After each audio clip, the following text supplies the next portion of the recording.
আমাদের সেও আমার সুপ্রিম কোর্টের লয়ার, সে যে হাতে নাতে পাইছে তার গাড়িতে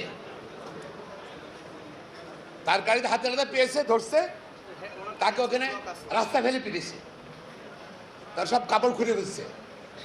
আপনারা জানেন অনেকেই এই কাছের কামালে।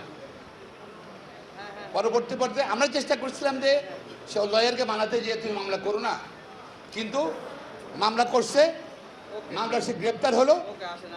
এই যে কোন থানা জানি, কলাবাগান থানায় ছিল, এবং তার জামিনের জন্য গেল। জামিনের জন্য যাওয়ার পর হাইকোর্টে আসার পর হাইকোর্ট তাকে জামিন দিল একটা শর্তে, সেটা হলো সে জেল থেকে বের হওয়ার পরে সে আন্ডারটেকিং দিতে হবে, স্ট্যাম্পের উপর আন্ডারটেকিং দিতে হবে। জেল থেকে বের হওয়ার পরে ওই মহিলার কাছে যাইতে পারবে না, ওই লোকের ওই লয়ার স্ত্রীর কাছে দিতে পারবে না। উনি সে আন্ডারটেকিংটা দিয়েছেন। এসে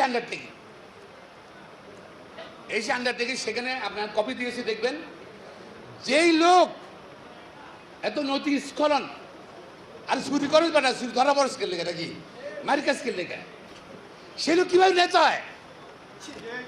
সেই লোক কিভাবে সুপ্রিম কোর্টে নেতা হয়?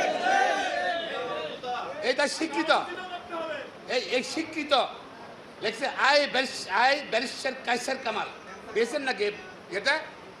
সেখানে বলছে দেখছে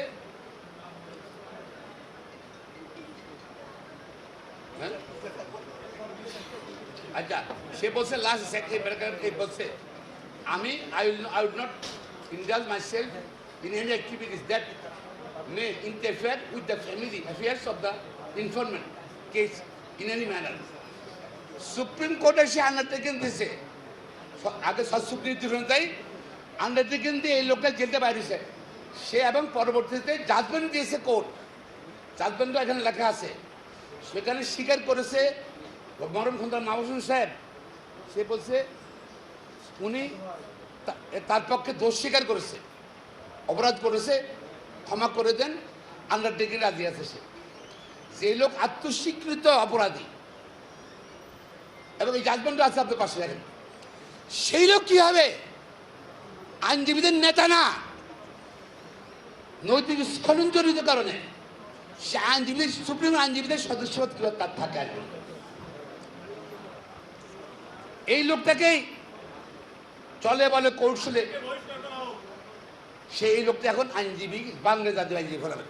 আমি মনে করি সে বাদে আইনজীবী হলাম না, বঙ্গবন্ধু আইনজীবী পরিষদও কিন্তু কোথাও থাকা উচিত, তারা কোনো আইনজীবী সংগঠন তার থাকা উচিত না এই লোকটার। এবং তার বিরুদ্ধে তার এই একটা অভিযোগ দিয়েছে এই আইনজীবী, তার স্ত্রীকে সে নিয়ে এর মধ্যে বড় খারাপ করেছে। সে সুপ্রিম কোর্টের সে যে আন্ডারটেকিং দিয়েছিল সেটা সে লঙ্ঘন করেছে। পরবর্তী পর্যায়ে কয়েক মাস পরে আবার সে আইনজীবীর স্ত্রীর সঙ্গে যোগাযোগ রাখছে, যোগাযোগ করার পর এবং সেখানে এবং রিপোর্ট দিয়ে দিয়েছে, দেখে যোগাযোগ খবর পাওয়ার আইনজীবী রিপোর্ট দিয়ে দিয়েছে।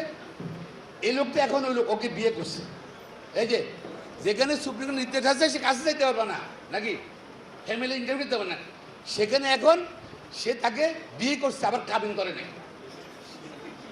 আবার 7 মাসের বাচ্চা আছে।